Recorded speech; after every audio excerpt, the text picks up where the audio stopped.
വിരോധമില്ലെങ്കിൽ ഒരു ചോദ്യം ഞാൻ ചോദിക്കട്ടെ? പറയ്. നിങ്ങൾ തുറന്നു. നിങ്ങൾ എന്തോ ചോദ്യമാണ് ഈ ചോദിക്കണത്? നിങ്ങൾ എന്നോടാണ് ഈ ചോദിക്കണത്? ഇത് കണ്ടിട്ട് വലിയ ചിരിയോ കാര്യങ്ങളൊന്നും വരുന്നില്ല കേട്ടോ, സത്യം പറയാലോ. എന്താ പറയുക, പിന്നെ മമ്മൂനെ കുറിച്ച് പറയുകയാണെങ്കിൽ എന്താ, ഒരു ബുദ്ധിയില്ലാത്ത വലിയ കുഴപ്പമൊന്നുമല്ല, അല്ല എന്തല്ലാത്ത വലിയ കുഴപ്പമൊന്നുമല്ല. പക്ഷെ അത് ഒരു അലങ്കാരമാക്കി കൊണ്ടെടുക്കുന്നതാണ് പ്രശ്നം എന്ന് പറയുന്നത്.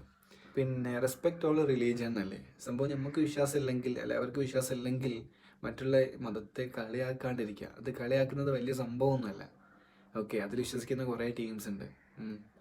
പിന്നെ എനിക്ക് ചിരി വന്നത് ഇതിൻ്റെ അടിയിലുള്ള കമൻറ്റ് ഉണ്ട് കേട്ടോ, മമ്മൂന് എന്തെല്ലാന്നുള്ളത്. ഓക്കെ, അതിലാച്ച് ഇത് കമൻ്റ് ഇടുന്ന കുറേ ടീംസ് ഇങ്ങൾക്കും എന്തെല്ലാം ഉണ്ടായി പോകുന്ന ഞാൻ നോക്കുന്നത്. 2025 കാലഘട്ടത്തിലും ഇങ്ങനത്തെ കുറച്ച് ടീംസ് ഉണ്ടല്ലോ എന്ന് ആലോചിച്ച് നോക്കുക. പിന്നെ നിങ്ങൾ കമൻ്റ് ഇടുന്നതിനെ കൊണ്ട് നമുക്കൊന്നും പോകുന്നൊന്നുമില്ല. ഓക്കെ, നിങ്ങളെ നെറ്റാണ്, നിങ്ങളുടെ ഫോണാണ്, എല്ലാം നിങ്ങളതാണ്. പക്ഷെ നമ്മൾ പറയാനുള്ളതെന്ന് വെച്ചാൽ ജസ്റ്റ് ഒന്ന് തിങ്ക് ചെയ്ത്, ജസ്റ്റ് ഒന്ന് ചിന്തിച്ചിട്ട് മാത്രം എന്ത് കാര്യമാണെങ്കിലും ജസ്റ്റ് ഒന്ന് ചെയ്യാം. ഓക്കെ, 2025 ഇനി അങ്ങോട്ട് എന്താ പറയുക, ഇൻസ്റ്റഗ്രാം മാത്രം സ്ക്രോൾ ചെയ്ത് പോയാൽ പോരാ. ഓക്കെ, പിന്നെ മറ്റേ ആരോ പറഞ്ഞു പോണോ, മതം ഏതായാലും മനുഷ്യൻ നന്നായാലും മതി എന്നല്ലേ, അതൊക്കെ തന്നെ. ഇങ്ങനത്തെ ടീമിന് ലൈക്കും ഷെയറും നിങ്ങൾ കൊടുക്കുന്നില്ലേ? അതിൻ്റെ കുറച്ചെങ്കിലും ഈ വ്ളോഗർമാനും തന്നൂടെ ഞങ്ങൾക്ക്? ജസ്റ്റ് ഒന്ന് എയറിലാക്കാനാണെങ്കിൽ ജസ്റ്റ് ഒന്ന് ആക്കി തരേ കേട്ടോ, ജയിച്ചേ പോട്ടേന്ന്.